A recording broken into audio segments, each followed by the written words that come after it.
Hello. So I see my art students struggle every time I assign a new art project to them. I've been teaching art here at Bellarmine University for the last few years, and it is hard at the beginning of every new project to give them that pressure to come up with something unique and original and new. And I remember what it was like when I was an undergrad student too. I didn't necessarily know what I was making all the time, or had a style, or felt like I was making artwork about something all the time. And I was really envious of those students who just seemed to be driven. They always kind of knew what they were going to make and had a style every time.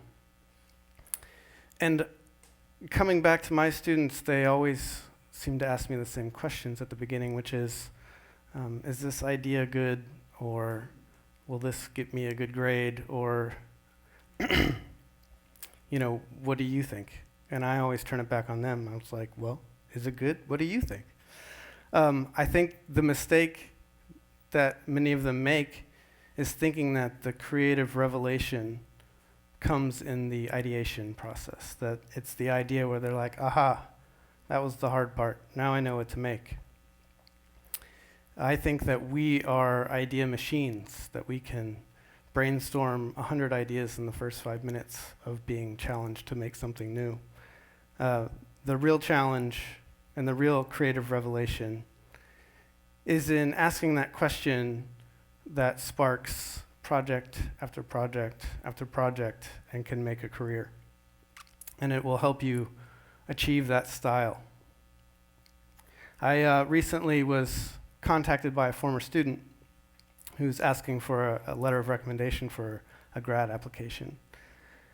And I reached back out to her and I said, why me? It's been 5 years. We had one class together. I was a grad student at the time. And she told me she is asking me because in my class, she completely rethought what artwork and making artwork was, because I was the first teacher to ask her why she was making the art she made. She said that most other teachers would grade her work on what they expected the project to be, and I was the first teacher to ask them if their work was successful for their vision.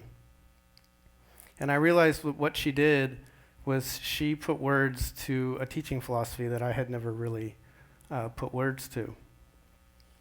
And that is what I try to give my students are the tools to achieve that creative revelation that they can use to move forward year after year after they're out of my class. So I'm here to share 3 steps that you can take to create your own creative revelation that will help you find your purpose and your style. So step number 1 is to just take action and quiet your judgment. So just like those questions that my students always ask, is it good? What do you think? I just say, I don't know, try it out. Start to sketch, start to make. Quiet all those doubts and just start making. And if the problem is the process, you don't know what to make or how, then I say just copy people. There are plenty of artists who've figured it out and they've done it. So how can you take their process or their ideas and put your own twist on it? So one of these images up here is a piece that I made, and another is a picture I took of a Solowit wall drawing from the Mass MoCA Museum in Massachusetts. When I was an undergrad, I fell in love with Solowit's work. He is one of the founders of conceptual art, and he believed that the idea was more important than the actual execution of the work. And I just love the fact that he could simply write instructions on how to make work, and he would sell that, and then other people would paint the wall after his instruction. So to put my own spin on it, I would take stuff like glossy paper and my interest in origami, and I would fold the paper and leave a crease and just follow his instructions. What I was doing was just trying on his style for size to see if it fit. And that's what I encourage my students to do is, they've done it, put your own spin on it, see if it fits. And if it doesn't, that's okay, you've learned something. So keep going, just keep making and keep making. Step number 2, make a daily practice. Make it a part of your routine.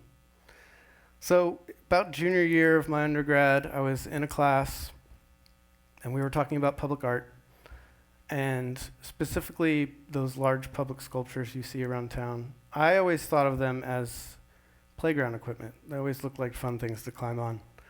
So my professor challenged me to share my perspective as someone who climbs. And I then put a VHS recorder on my head and walked in a straight line and climbed anything I encountered. And when I shared that video with my class, I got a mix of engagement. Some people couldn't watch, it was too nauseating. Others loved it, others kind of made them think of childhood tree climbing stories. But what it had done that none of my work had ever done was really engage the audience for the first time. And I realized I had hit on a creative revelation. That question of what's it mean to share my perspective as a climber led to work after work after work.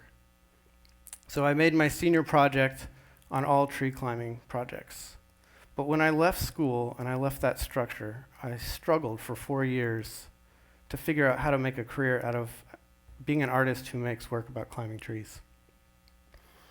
But I got my first artist residency at Mount St. Francis in southern Indiana, and I had 6 months to explore their 400 acres of trees and fields.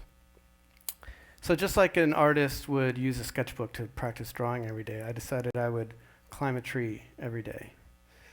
So I went out, found a tree, climbed as high as I could. I wrote in a journal how it went, took a couple pictures, and then I went out the next day and did it again. I did that without missing a day for 6 months, and I just couldn't stop. So it became a year, and 2 years, and 3 years. And what I found in doing this daily practice was I did get stronger at climbing, and I was putting myself in that place where I was thinking about what it meant to be a climber, and I was coming up with all kinds of art projects to share that perspective. For the first time, I gained the confidence to really say that I was an artist, and I was selling work, and I was building a career.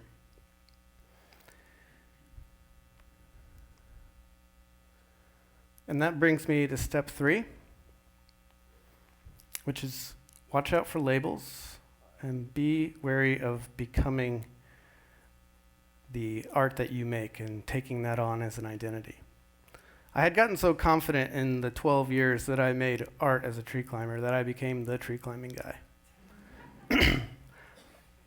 I was so confident that I could go out in public like this to make this light map series, which was long exposure photographs sharing my route through the trees. And that daily climb project finally ended after 1,187 days in a row, because I was working hard on a sculpture project and midnight came and went and I hadn't climbed a tree. And that started a 5-year struggle with my identity. I didn't know what it meant anymore to make art if it wasn't about climbing trees. So I cried a bit. I kept climbing. I didn't know what to do. I was like, maybe I'll give up. But I finally decided maybe I should go back to school. So 11 years after undergrad, I went back to get my MFA, and I followed step number 1.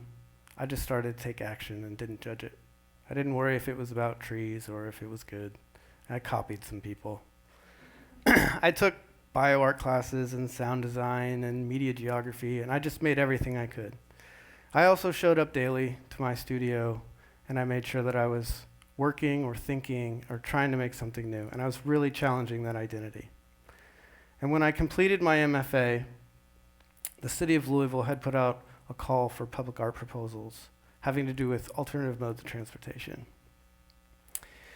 And so finally, I put a project out there that had nothing to do with climbing trees, and it got accepted, and it became Bike Sense Louisville. This project launched last summer in July, and what it is I'm giving little sensors to 100 volunteer cyclists around the city. And these sensors will track where they go, the temperature, and the air quality that they encounter along the way. And I'm using all that data in real time and turning it into a sound piece that is playing on the Big 4 bridge right now, and is also can be heard on bikesense.net. So this is a really exciting but very uncertain place for me, because I don't have the same confidence that I did when I was making work about climbing trees.